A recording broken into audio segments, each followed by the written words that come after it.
Salut à tous, c'est Nico du Ciné Show et aujourd'hui, on se retrouve pour une nouvelle vidéo sur 5 films vus en Blu-ray. Comme vous le voyez au décor derrière moi, je suis encore en vacances au moment où je tourne cette vidéo et je me suis dit que j'allais prendre de l'avance et tourner une petite vidéo 5 films vus en Blu-ray puisque durant mes vacances, j'ai pris beaucoup de Blu-ray que j'essaye de visionner régulièrement pour pouvoir découvrir de nouvelles choses et aussi pouvoir vous offrir ce genre de vidéo. Et aujourd'hui, j'ai 5 films à vous présenter dont un film que j'ai revu, voilà, petite nouveauté, je vais essayer d'intégrer parfois même des revisionnages de films que je peux revoir en Blu-ray, alors pas trop parce que j'aimerais privilégier les découvertes avant tout, mais en l'occurrence il y a un seul film parmi les 5 que j'ai revu, et donc je vais en parler rapidement. Je vous propose qu'on ne perde pas plus de temps et qu'on commence tout de suite avec le premier film de cette liste, un film réalisé par Eric Toledano et Olivier Nakache, donc ceux qui ont réalisé Intouchable, un film que j'adore au passage.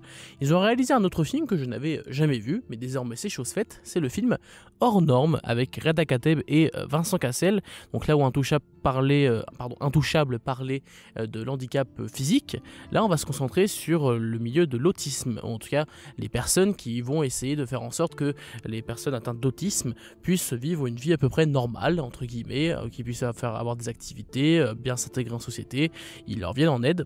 Et donc on suit ces deux associations, parce que s'ils ne travaillent pas dans la même association, c'est deux gérants de deux associations différentes qui viennent en aide aux enfants et adolescents autistes.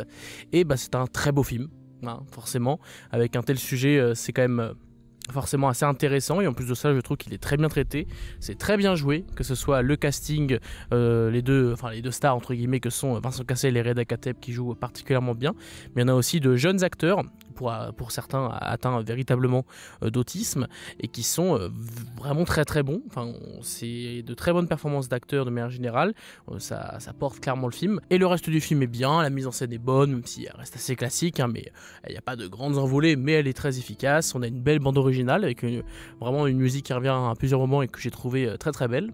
C'est très drôle, c'est très émouvant, c'est assez fort dans son propos sur comment ces associations doivent essayer de survivre, hein, parce que on a beaucoup d'associations qui sont menacées d'être fermées, c'est un peu l'un des problèmes qu'on a dans le film, ils ont beaucoup de choses à gérer et c'est assez poignant de suivre ça.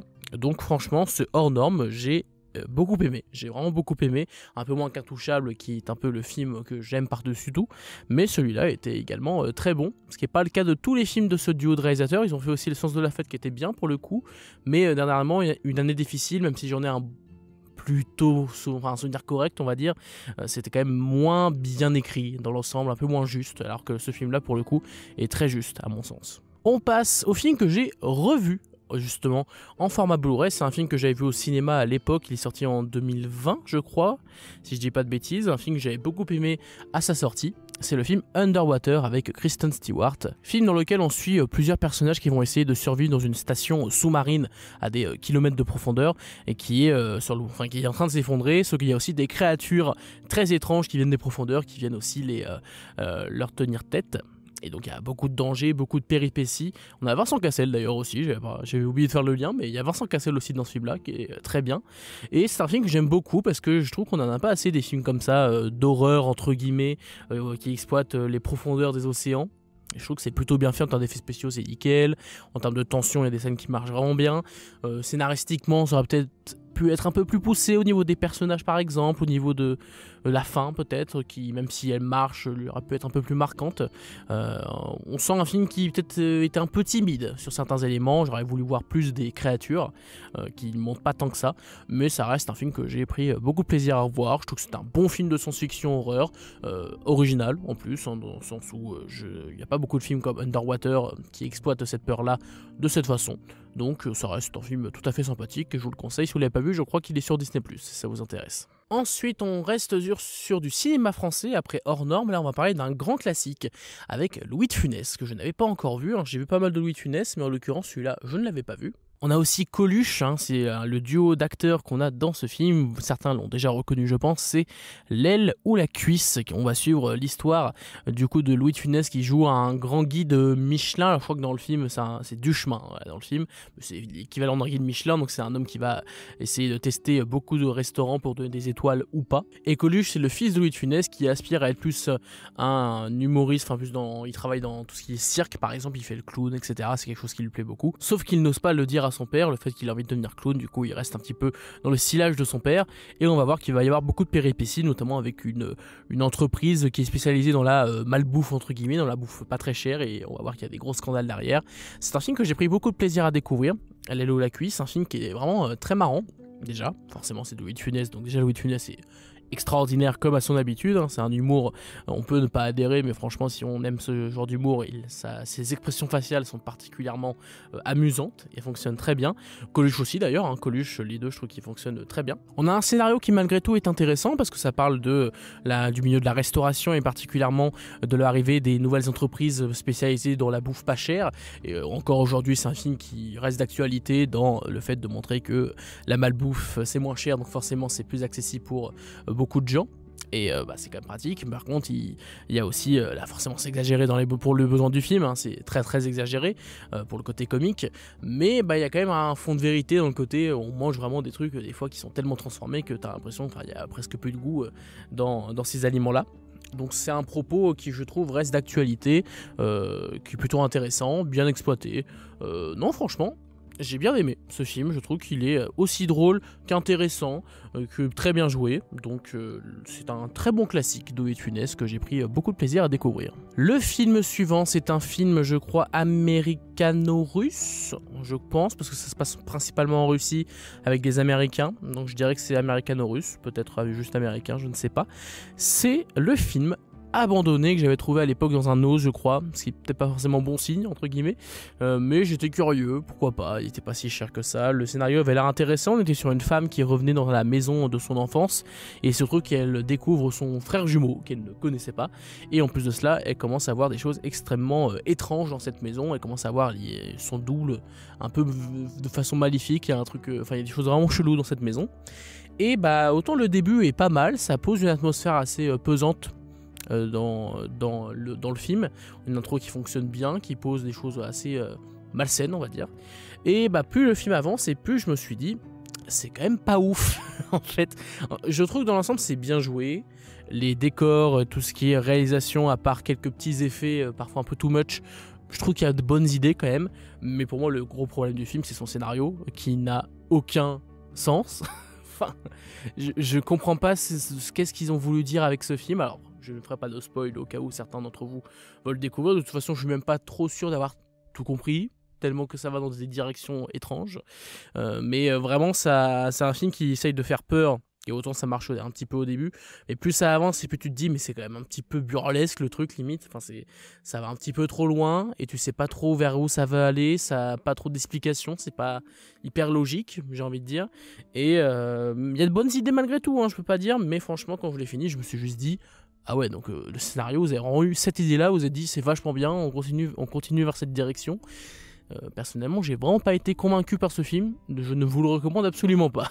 Voilà, j'ai pas aimé. À un moment donné, peut-être qu'il y en a parmi vous qui l'ont vu et qui l'ont trouvé tout à fait sympathique, de mon côté, ce n'est pas le cas. Et enfin, le dernier film de cette petite vidéo, 5 films vus en Blu-ray, c'est un film réalisé par l'un des plus grands réalisateurs américains, peut-être le plus grand pour certains.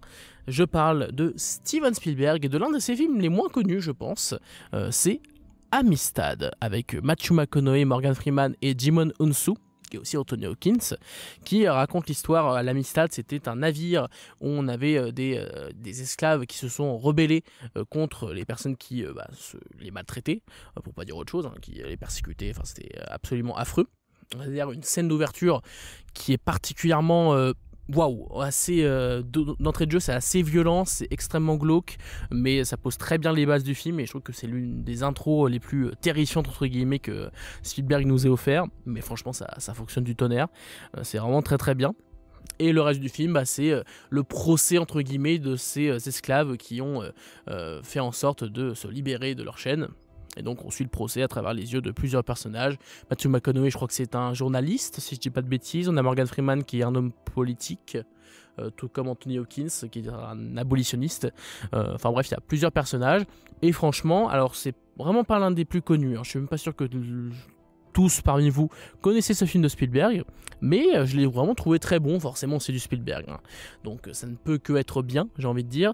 C'est pas l'un de ses meilleurs, c'est peut-être même techniquement les plus moyens, pas ouf qu'il ait fait dans sa carrière, mais justement même un film moyen pas ouf chez Spielberg, ça reste un excellent film. Donc bon, c'est pour vous dire le niveau du bonhomme. Parce que franchement c'est excellent, il n'y a pas à dire. La réalisation est top, on a une très belle musique, qui je crois est de John Williams, à vérifier. Oui, voilà, John Williams, une très belle musique. Le scénario reste captivant, il y a peut-être quelques petites longueurs par-ci par-là, ça dure 2h30 quand même, c'est un film de procès dramatique, historique de 2h30, donc quand même c'est assez lourd. Enfin, c'est assez dense, mais franchement, on est assez captivé par cette histoire, par justement aussi l'histoire de cette esclave, alors plus précisément qui est joué par du coup Djimon Hounsou, donc l'acteur qu'on voit ici sur la jaquette, un acteur qu'on voit beaucoup dans des seconds rôles dans les films américains, alors que pour moi il mériterait d'avoir beaucoup plus de rôles principaux, parce que c'est un très bon acteur, Djimon Hounsou, et là il est excellent, même pour pas dire extraordinaire limite dans ce rôle. Mais c'est vrai que tout le casting est absolument formidable là-dessus, il n'y a aucun souci, le casting est dantesque. Anthony Hopkins, il apparaît pas souvent, mais quand il apparaît, c'est le charisme incarné, c'est assez impressionnant. Et oui, franchement, Amistad, je l'ai beaucoup aimé, pour justement montrer ce côté un peu politique, aussi montrer un peu les prémices de la future guerre de sécession, forcément, qu'il va y avoir aux États-Unis, entre le Sud et le Nord. Il y avait une séparation entre les deux, l'un considérait que l'esclavage c'était normal et l'autre considérait qu'il fallait quand même être dans une logique plus d'égalité entre tous les êtres humains, ce qui est plutôt logique, soit dit au passant. Donc voilà, c'est assez intéressant aussi d'un point de vue politique, ça pose un petit peu les bases de ce qui se passera après dans l'histoire américaine.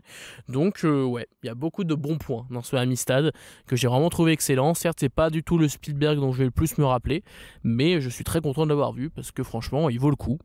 Il vaut le coup d'œil, donc n'hésitez pas à le regarder si ce n'est pas encore fait. Voilà, c'est la fin de cette vidéo Blu-ray. Il y avait un petit peu de tout, un petit peu de français, des films pas ouf, des films très très bons. Il n'y a pas eu de chef-d'œuvre absolu, mais franchement une belle sélection je trouve. N'hésitez pas à vous abonner, à liker et à partager la vidéo si celle-ci vous a plu. Et quant à moi, je vous dis à la prochaine pour parler de cinéma. Mais en attendant, c'était Nico du Ciné Show. À bientôt.